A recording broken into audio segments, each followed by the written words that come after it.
For months now, the parents' movement has gained steam all around America, storming school board meetings, exposing radical teachers, even deciding the Virginia gubernatorial election. But just as these normal moms and dads think that they are hitting their stride, the peak of their powers, one teacher has taken to TikTok to give everyone a reality check. So I see how you think that you've done something here because parents or community members have voiced concern to their elected official, which is how that process works. Not bringing it to a teacher, right? They're taking it to the elected official. And now that legislators are trying to implement these things. But still, in fact, a parent, not my boss. I don't actually answer to them, so get bent. So get bent. So arrogant. So radical. So obviously correct. Yes, we can complain to our representatives about radical racial and sexual ideologies in the classroom. Yes, we can go viral at school board meetings and even win some of those seats for ourselves. Yes, we can even occasionally get a particularly insane educator put on, administrative leave. But the radicals still run the schools. They still run the classrooms and the administrations and the teacher unions and the training sessions and the curricula and just about everything else in the education system. They've got real power, and they intend to hold on to that power no matter what we do at the school board meetings or at the ballot box. These radicals who are raising our kids don't think parents are their bosses because, right now at least, we're not. I'm Michael Knowles. This is The Michael Knowles Show.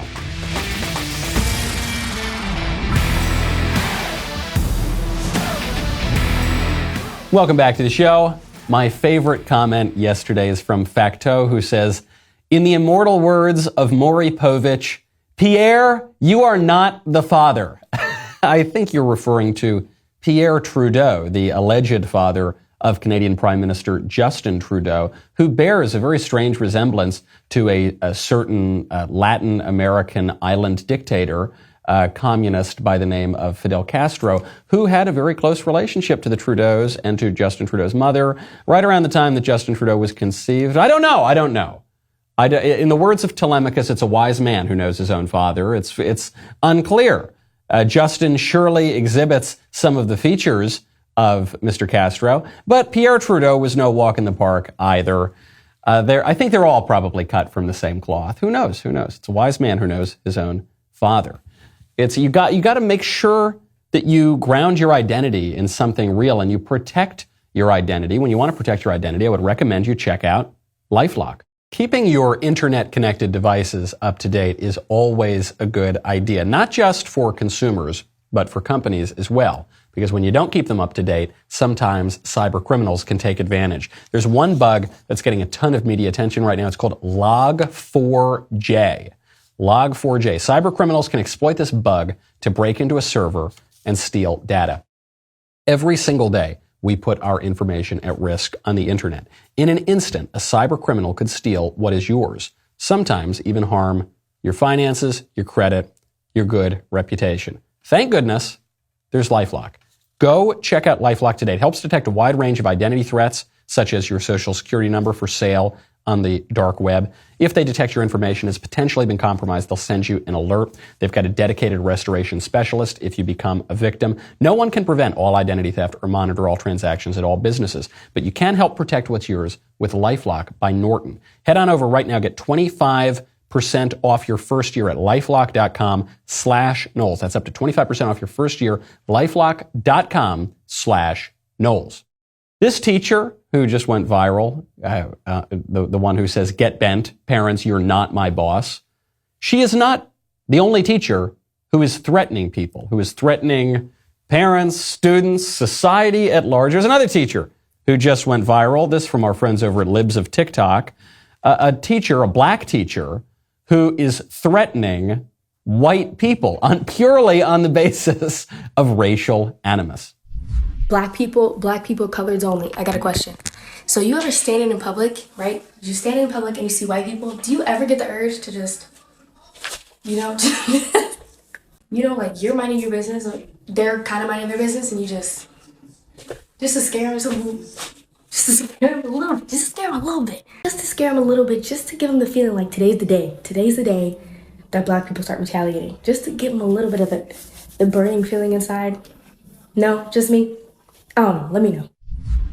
Today's the day. Okay, now I'm going to go teach your kids of all different races, even the ones that I hate, even the students whom I hate on the basis of their race because of my ideology that says that all white people are oppressors and all black people are oppressed. And it's an ideology that comes straight out of Marxism, the sort of later stages of 20th century Marxism. Yeah, I'm going to be the one teaching your kids. Isn't that a good idea? My issue here is not that the teacher is making a joke. I hope it's a joke. My issue here is not even that the teacher is making a racial joke. I think racial jokes are fine. I think jokes about ethnicities and cultures, and yes, even races, if they're made in good faith and good fun, are totally fine.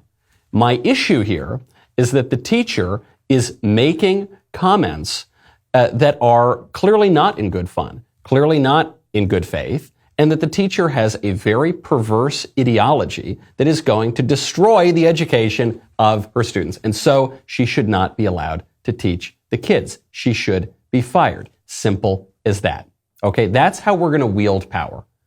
The way we're going to wield power is, yes, we go to the school boards, yes, we complain, yes, we go elect people, but you've got to get into the classrooms. Okay, it goes without saying. I don't even want to say it. It's so lame.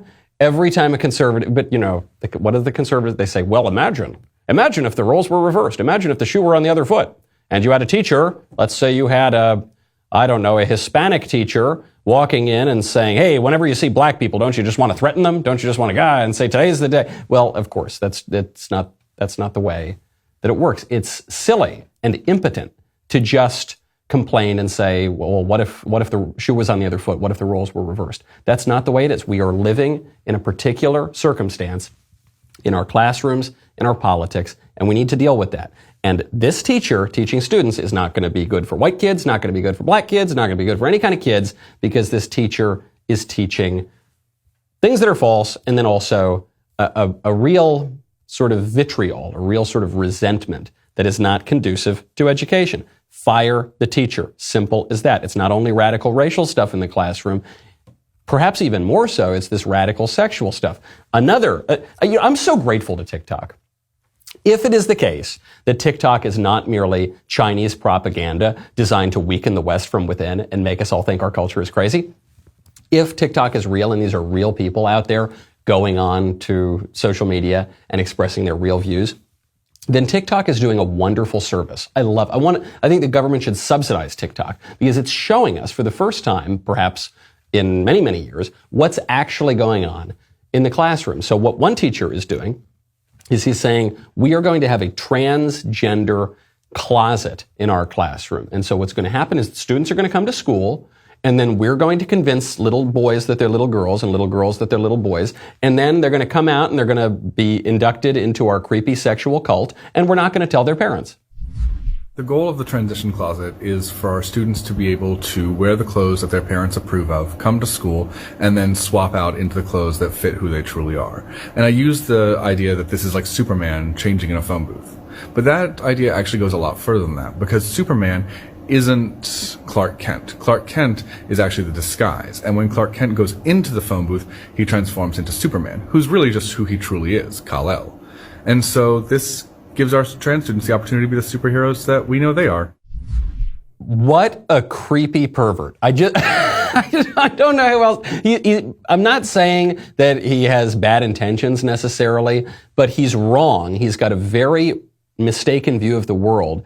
And you would have to be a creepy pervert to try to obsess over little kids' sexual desires. You just would have, even if you don't know that you're being a creepy pervert, you are. And you shouldn't be in a classroom. You shouldn't be in a classroom because it's weird and it's creepy. And also on the educational front, the view that he is giving of human nature, His anthropology is just not correct. He's saying that the body has nothing to do with who you really are. That if you're a boy, but you think on some level that you're a girl, that's who you truly are. That's why he uses the Superman Clark Kent analogy. And he's saying it's who you actually 100% are, and your physical appearance has nothing to do with it. And so we're going to teach kids that. Well, if you teach kids that view of human nature, what you're telling them is you can't believe in Christianity, which says that human beings are body and soul together. You can't believe in Judaism. You can't believe in Islam. You can't believe what very likely your parents have raised you to believe.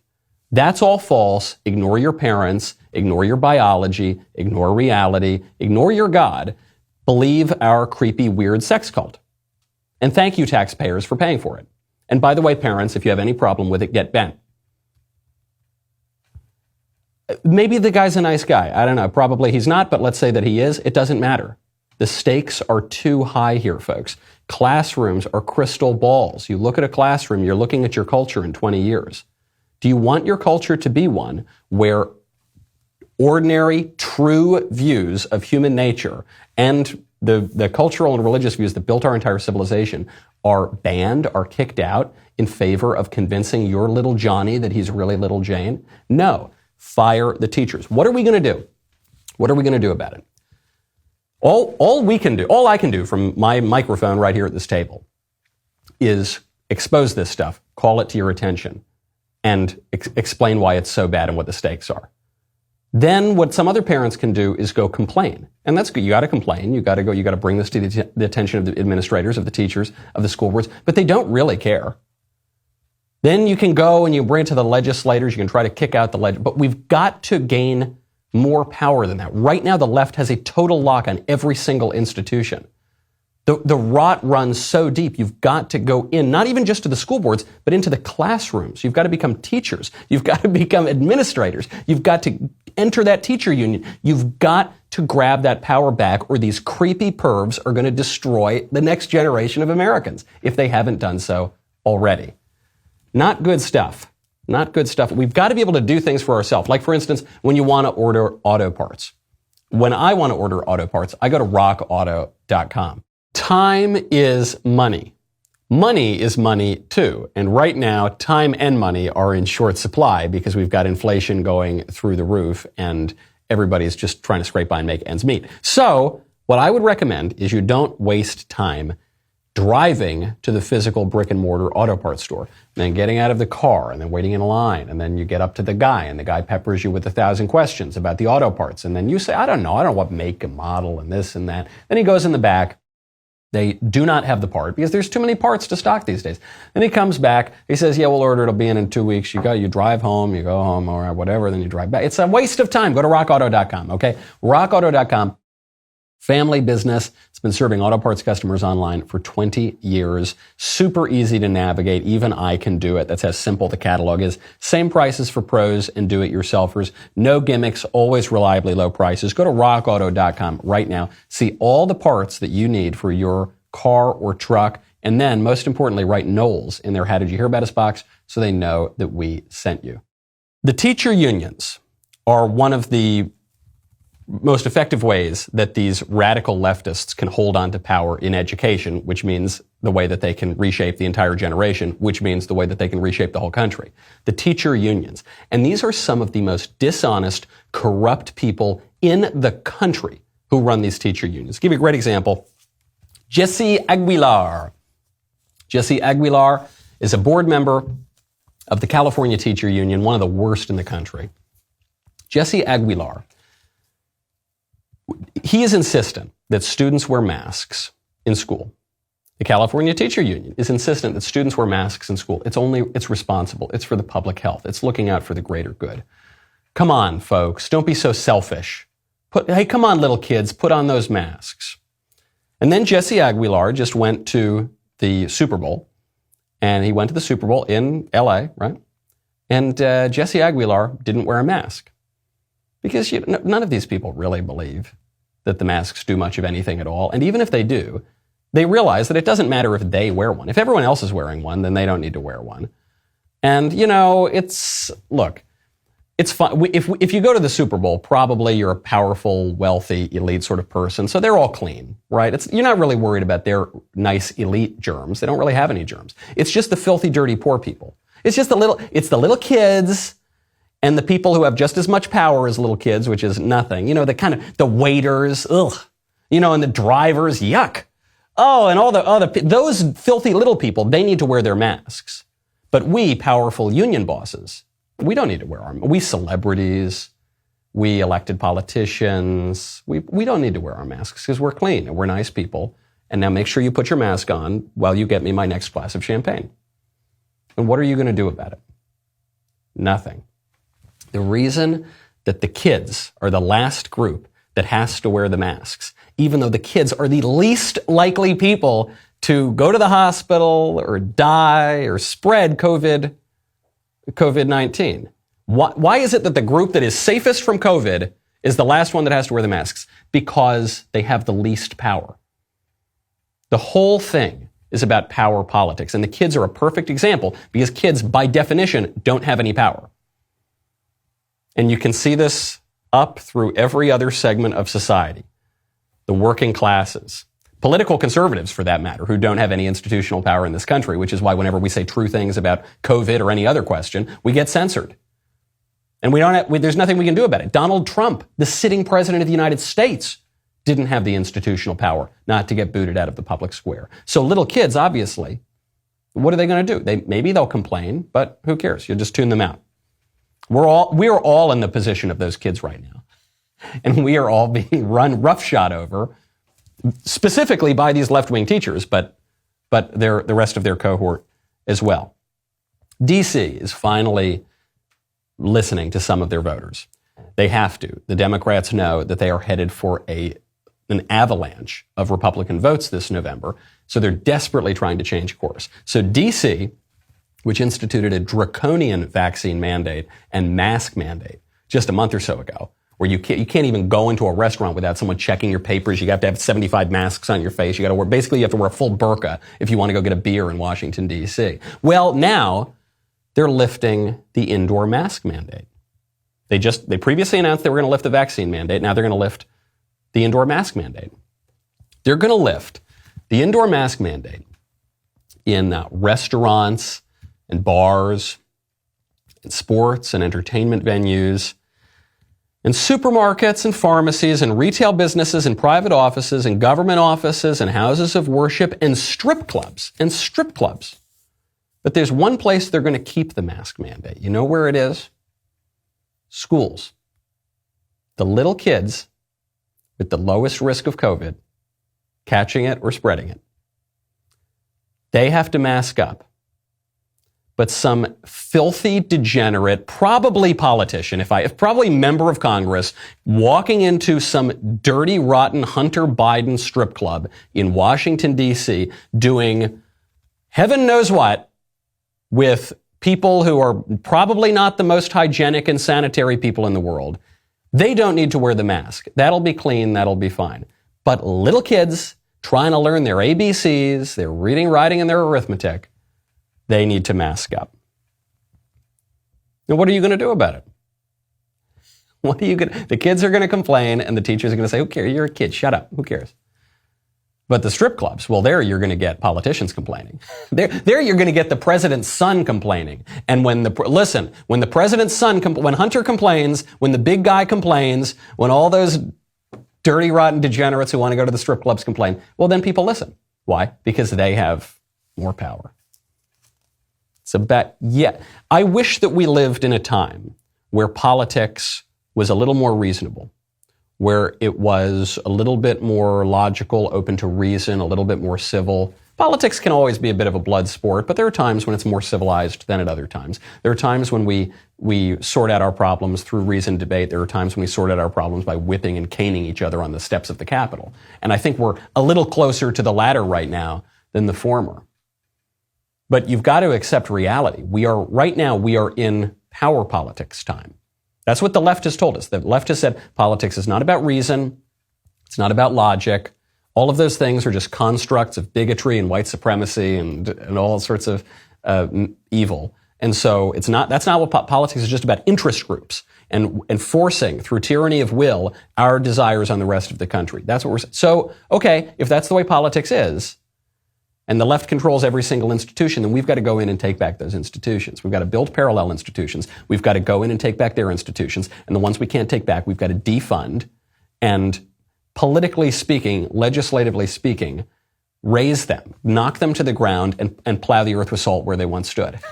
Okay, that's what we should do in Silicon Valley or in some of the elite schools and the teacher union buildings, is metaphorically, figuratively, through legislation, perhaps, get rid of their buildings and salt the earth where they stood. Because as long as they're holding on to power, we can whine and complain until we're blue in the face. It's not going to do anything. Strip clubs get to take their masks off, but the little kids don't. Speaking of stripping, I've got some disturbing news.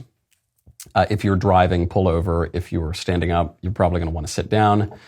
The singer Lizzo, known for very publicly and very emphatically being corpulent and proud of her corpulence, Lizzo wants to strip for Playboy. I'm speechless. She was asked by TMZ about Playboy. She said, I love Playboy. I want to strip for Playboy. And I'm really torn here. I think a lot of conservatives are in a tough spot because it's very rude to say anything mean, certainly about a woman's appearance, but really about anybody's appearance. And I don't want to do that. I want to be polite. I want to be nice. But the culture is kind of forcing us to now, because the leftist culture is dead set on destroying all traditional standards of truth, standards of beauty, standards of virtue and goodness. And they're installing a kind of anti-standard in its place.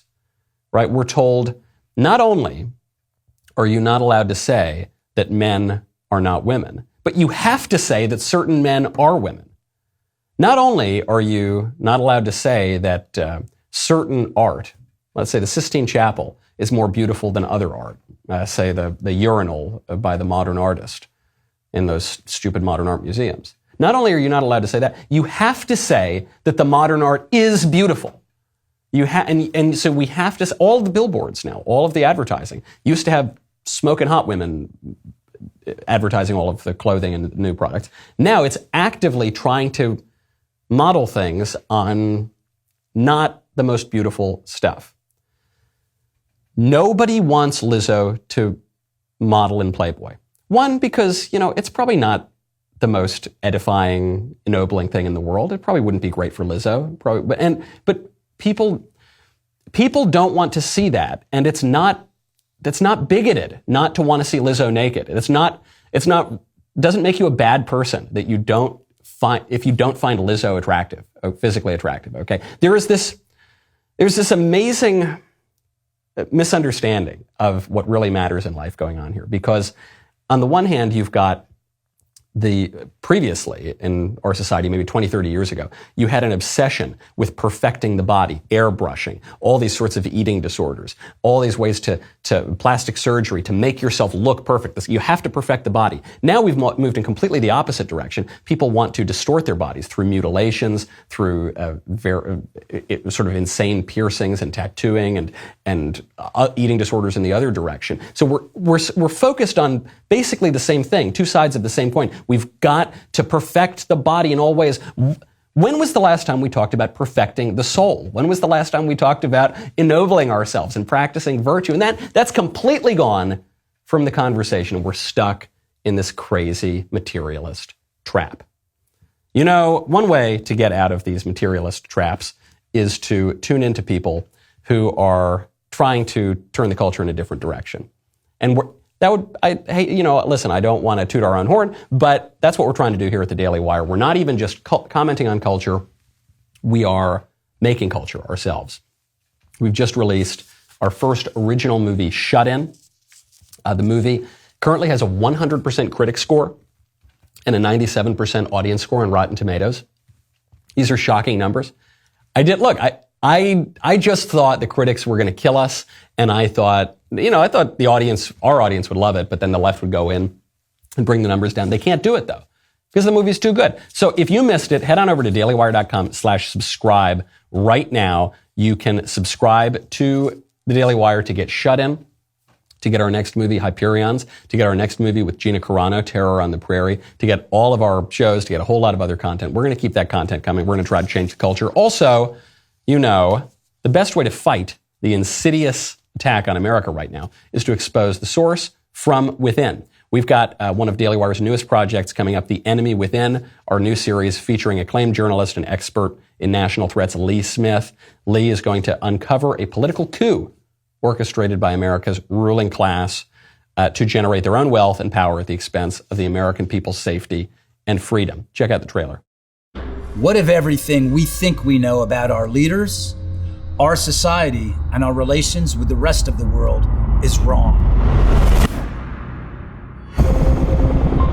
America is facing two major challenges. One is the Chinese Communist Party. However, the most significant threat comes from within. You're trying to obscure responsibility for 4 million people dying around the world. Okay, Senator Paul, you do not know what you are talking about. We've already seen evidence of how the elites want to run the United States. They're modeling themselves after Chinese autocracy. For over a decade, the People's Republic of China has stood publicly accused of acts of cruelty and wickedness that match the cruelty and wickedness of medieval torturers and executioners. Dianne Feinstein had a Chinese spy as her driver for 20 years. We're not talking about one person infiltrating senior levels at the CIA or the White House. We're talking about an entire elite class throughout the political, corporate, academic, cultural, and media establishment. My name is Lee Smith. I've been a journalist for more than 30 years. This is the most astonishing espionage and infiltration operation in history. What you're going to see in this series will shock you. This is The Enemy Within.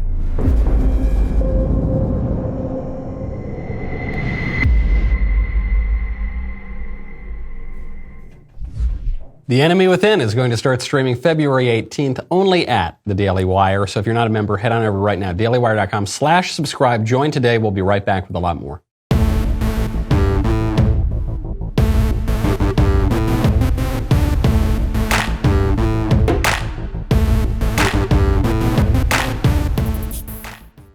Speaking of Playboy, there are more horrifying reports out about Hugh Hefner. So we covered one a few weeks ago on the show. One of Hugh Hefner's more recent girlfriends said that he's actually an old creep. Which shocking, right? This is breaking news. Guy who lives in bathrobe with lots of women and brags about sleeping with them all the time might be sort of a creep. Well, there's a new series that's coming out, and one of Hefner's older girlfriends from the 70s tells even more disgusting stories. So Hefner's former girlfriend says that the founder of Playboy was a monster who spoke to her about getting sexual pleasure from watching snuff films. That's films where people get killed, and even got frisky with one of her dogs, like an actual dog, like an animal. She said, quote, "He was like a vampire. He was sucking the life out of me. Really, he was a monster. The things he was turned on by, nothing was enough. Nothing.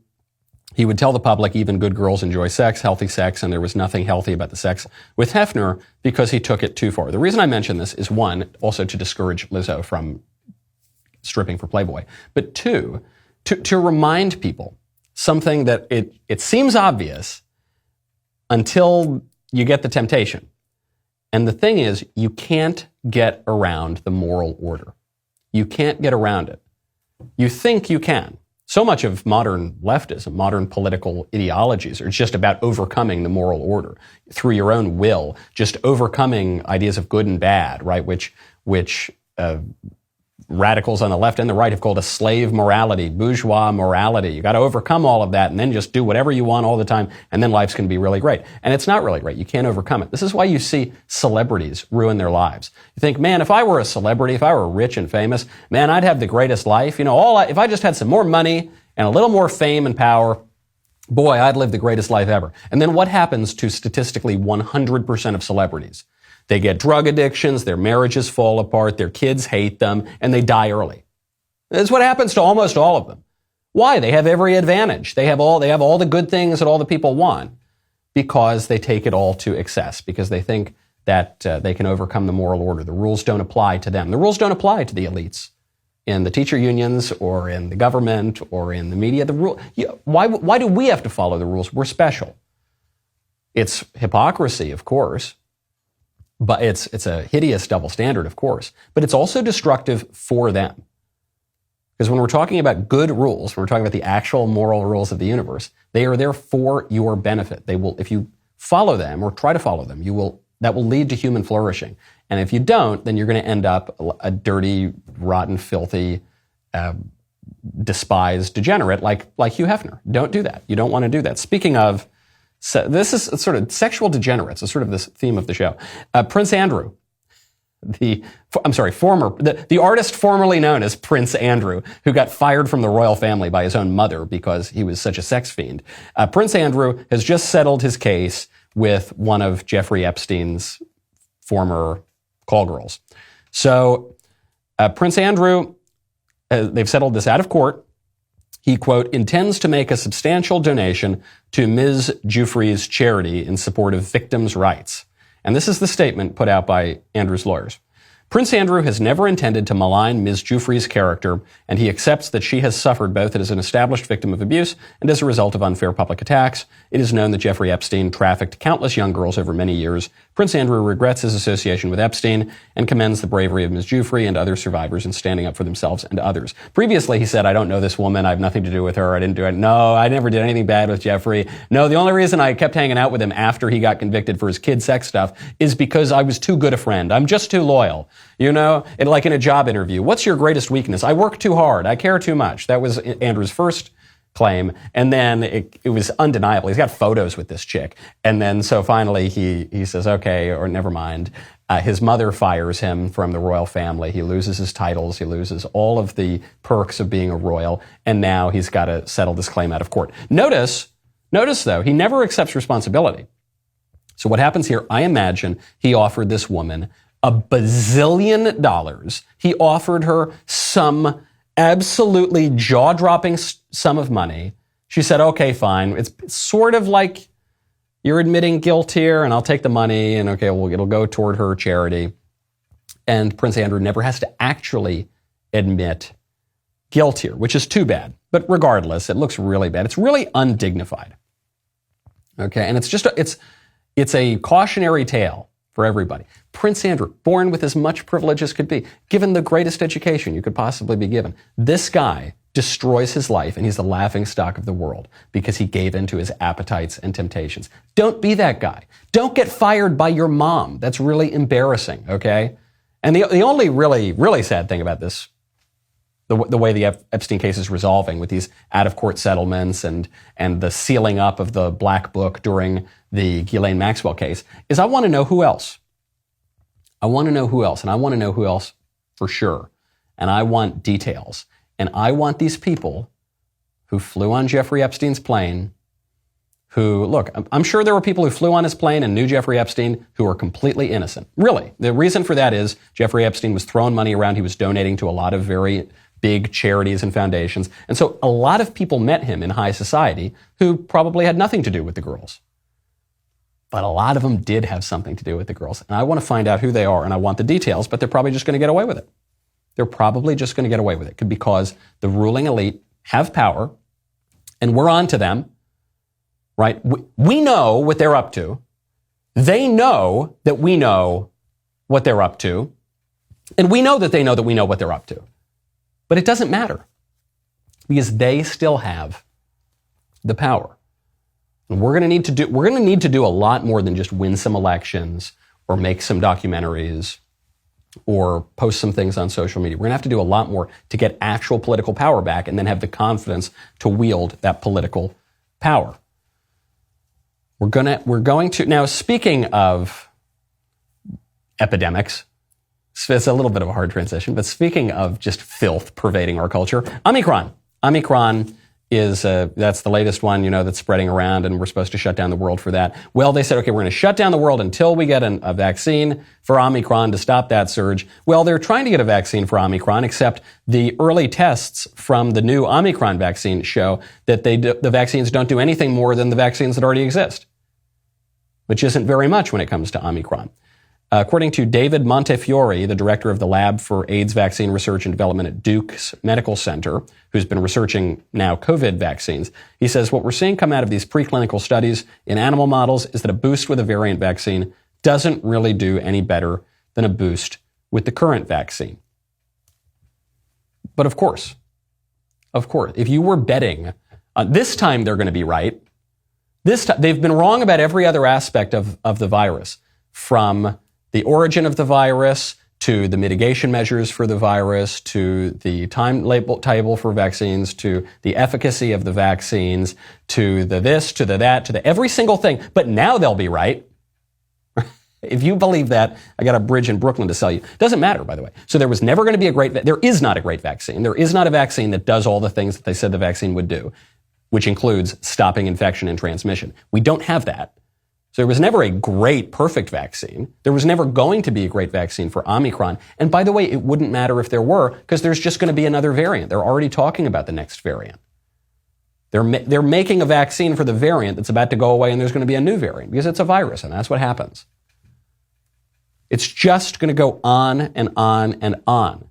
And those of us who are still, I suspect most people listening to this show don't believe the Faucis of the world anymore, if they ever did. But for the vast majority of people, they're Charlie Brown with Lucy in the football. They say, oh, but this time I'm going to let you kick it, Charlie Brown. Okay, I can't wait to get the Omicron vaccine. Then we can go back to normal. I'll just wear 10 more masks for 10 more days, and then what happens? She pulls the football away. It's maybe time to change strategy a little bit here. Okay, because if we keep playing by the same old playbook, we're going to end up in exactly the same place. They just keep getting away with it. Hillary Clinton. It's amazing that we're talking about all of these other things when maybe the most egregious political scandal in our nation's history just took place, just was proven, and the media are blacking it out. What's that? The scandal that just took place is that Hillary Clinton associates were spying on Donald Trump, as he said, as the media and the establishment denied, spying on Donald Trump when he was a candidate in his home where he was running his campaign, and as president. They were spying on the sitting president of the United States and trying to frame him for colluding with the Russians, which is something the Democrats themselves had been doing for 100 years. And Hillary Clinton was behind almost all of it, and no one's talking about it. There was one woman who confronted Hillary as Hillary was walking into her apartment building. She was her apartment building or her house, I can't quite tell. She was walking wherever she was going. I'm sure the Clintons have plenty of properties. She was walking in, and the woman said, "Hey, Hillary, what, you got caught spying. You got caught spying." What does Hillary do? She laughs. Hillary, Laura Collins, Daily Mail. Did you pay to spy on the Trump campaign? When are you going to comment on the spying allegations, Hillary? Did you pay for having spied on? Hillary, are you going to comment on this major scandal that you are not only involved in, but behind, that was just shown in a DOJ report from John Durham? It was like, ha, ha, hi, ha, ha, ha, hi, bye, see you. And she waves it off. Good on this woman for confronting Hillary. Why isn't every journalist in America outside Hillary Clinton's door right now? Why is Hillary Clinton even allowed to walk to her front door? There aren't so many news crews and cameras and vans parked out front trying to get comment on very possibly the most egregious political scandal in our country's history. Because they're all on the same team. They're all in on it. CNN and NBC and ABC and the New York Times and the Washington Post, they don't care. They're not reporters. They're not investigative journalists. They're just on the team. And there's one set of rules for the team, and there's another set of rules for the rest of us. And they've got the institutional power, and we don't. So the best we can muster is some lady showing up with a cell phone saying, "Hillary, give me an answer." They laugh at us. Hillary Clinton is laughing at that woman and laughing at us. Justin Trudeau up in Canada, Justin Castro up in Canada, is laughing at us. There was a clip, it just resurfaced, Justin Trudeau was asked which country he most admires in the world. No, it's not Cuba. That would have been funny if he said Cuba. No, it's not Cuba. The answer is somehow even worse. Do you know which country Justin Trudeau most admires? China. Even with Sun TV watching for any slip, he was asked which country he most admired and referred to China. There's a level of admiration I actually have for China. Because their basic dictatorship is allowing them to actually turn their economy around on a dime and say we need to go green as fast as we need to start investing in solar. I mean, there is a flexibility that I know Stephen Harper must dream about of having a dictatorship that he could do everything he wanted that I find quite interesting. When people tell you who they are, you should believe them. And Justin Trudeau is telling you exactly what he thinks. He's not making a joke. He's telling the truth. This shouldn't be a surprise to anybody who's been paying attention to what the left has been doing in our country and in our civilization for a long time now. They want to move away from democratic accountability. They want to move away from our constitutional order. They want to move away from our traditions in America, and they want to move toward a centralized technocratic hierarchy that doesn't need to answer to the people, because the people are filthy, dirty, rotten idiots, according to the left, and only the genius, elite, guru, expert Dr. Fauci's know how to run our country. Never mind that Fauci's gotten pretty much every major issue wrong for the last 40 years. But he's got really impressive credentials, and he talks in a very erudite, but still folksy and charming way. And so we've got to just listen to him and whatever. And look, you might not like it, but trust me, he's right in the end. What, you want the people running your country? Of course, China's the model. What is China? It's communist, and the left has had a love affair with communism for a very long time. But even more than that, it's technocratic. It's just run by the experts. The left openly loves that. And it's atheist. And the left openly loves that. And the left hates Christianity, and the left hates traditional religious views, and they've been trying to overcome them for well over a century now. And they've largely succeeded, at least in the public square. So of course they love China. And of course they don't want to call out China for unleashing this pandemic on the world. And frankly, they probably think they stand to benefit from the pandemic. They do. That's not a conspiracy theory. You might have heard, especially if you're reading left-wing sort of mainstream sources, that there is a conspiracy theory called the Great Reset, that the global elites, can you believe these rube conservatives? They think the global elites love COVID because it's giving them an opportunity to have a great reset of the world. What a crazy conspiracy theory that you can read about in those exact words on the World Economic Forum website. The World Economic Forum is an organization that was founded some years ago. It's been around for a long time now to bring together the corporate and political and media elites from all around the world to figure out how to transform our backwards traditional nation states, national order, into a more globalized, cosmopolitan, secular, multicultural, which is really monocultural because you're erasing all the actual cultural differences between different countries, to just turn it into this wonderful technocratic future. The World Economic Forum, on one of their web pages titled The Great Reset, says, the pandemic represents a rare but narrow window of opportunity to reflect, reimagine, and reset our world. This according to Professor Klaus Schwab, the founder and executive chairman of the World Economic Forum. And they say, you can follow insights on how we can recover from COVID-19 to build a healthier, more equitable, and more prosperous future. What is the World Economic Forum? I don't know. It's just really powerful people flexing their power. Where is the World Economic Forum in the Constitution? No, nowhere. Where's the World Economic Forum in our system of government? No, it's not written down, but it exerts a lot of influence. Certainly the people who show up to it have a lot of influence. They are the leaders of the world, not only in politics, but in culture, in private business, and really sort of public business. The distinction is a little blurry. In education, in all over. They're focused on education too. The World Economic Forum just released a video on how important it is to defend critical race theory.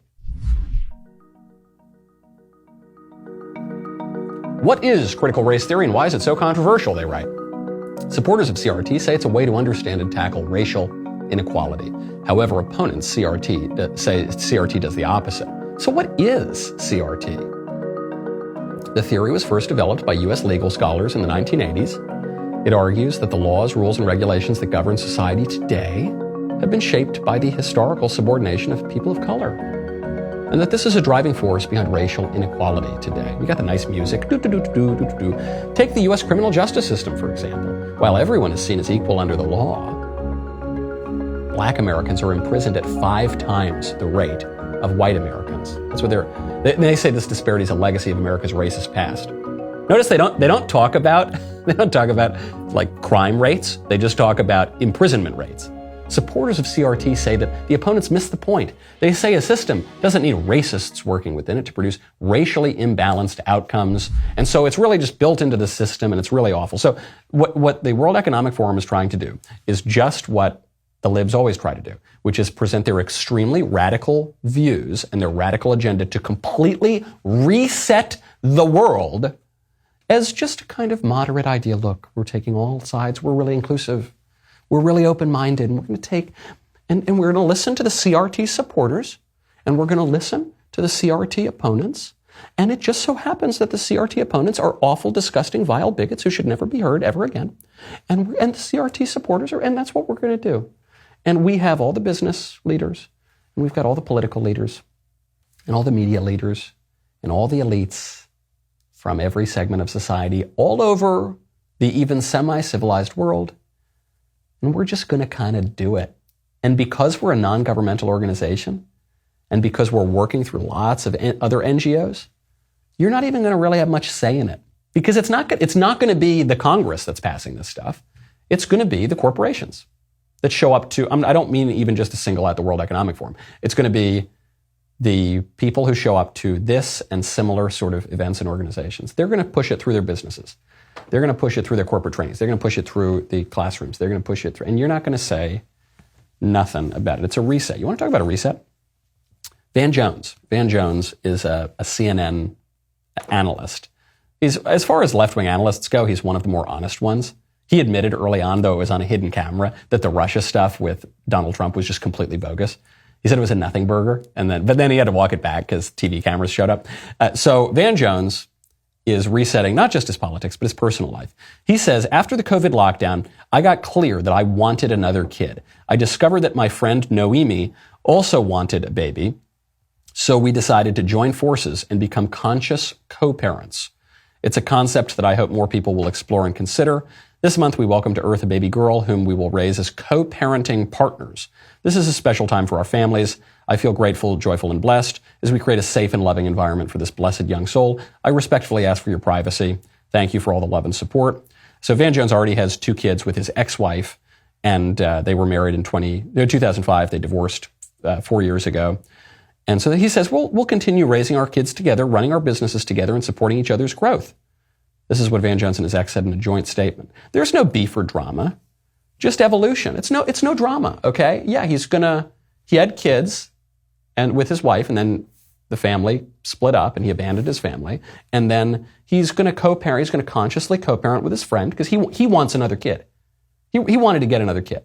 And it's cool, and there's no drama. It's just what he wants, and it's fine. It's evolution. There's no drama there. I bet there's drama for the kids. Okay? I don't want to get involved in someone's personal life, but he's making it public, and he's a public figure. This is a really pressing public political question. This is extremely selfish and wrong. This actually ties in to the most important story today. We don't have a ton of time to get into it, but I have to bring up the most important story is Kanye. Kanye right now is in the process, potentially, of this divorce with Kim Kardashian. They've got these kids, and he's saying, I want to get back with my family. I want my family to come back to me. Please don't break up our family. And Kim Kardashian is dating that derelict from Saturday Night Live. And so Kanye is making fun of the guy. It keeps calling him Skeet. And he says, for everyone married, hold your spouse close. Make sure they know how much you love and appreciate them, because there's a skeet lurking in every dirty ASS alley waiting to help destroy your family and walk around in Calvin Kleins around your children. I wish my wife was with me and our children sitting at the 50-yard line at the Super Bowl. In the battle here between Team Kanye and Team Kim and Team Skeet, I guess he has his own team, I am 100% Team Kanye. He's right. It's an actual important question. I know most people don't care about celebrity drama and tiffs. It's an important question because what Kanye is articulating is the traditional view that marriage is a covenant, it's a compact. You don't get to just break it up willy-nilly over nothing. Family matters. Family is the basic building block of society. And Kim Kardashian is representing the modern view of, hey, she just put this in Vogue magazine. I'm in my 40s. I'm just going to make all the choices that I want to make. And I don't really care what my kids want. I don't care what my husband wants. I don't care what anyone else wants. It's just me, me, me, me, me. And if I want to date Skeet, I'm going to date Skeet. That's the wrong view. It is going to destroy our culture. It already has largely destroyed our culture. Stand with Yeezy. Okay, I'm Michael Knowles. This is The Michael Knowles Show. See you tomorrow.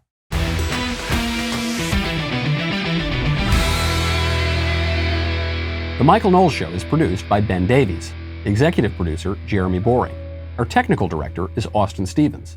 Supervising producer, Mathis Glover. Production manager, Pavel Vidovsky. Editor and associate producer, Danny D'Amico. Associate producer, Justine Turley. Audio mixer, Mike Coromina. And hair and makeup by Cherokee Hart. The Michael Knowles Show is a Daily Wire production. Copyright Daily Wire 2022. John Bickley here, Daily Wire Editor-in-Chief. Wake up every morning with our show, Morning Wire, where we bring you all the news that you need to know in 15 minutes or less. Join me and my co-host Georgia Howe for daily coverage of all the biggest stories on Morning Wire.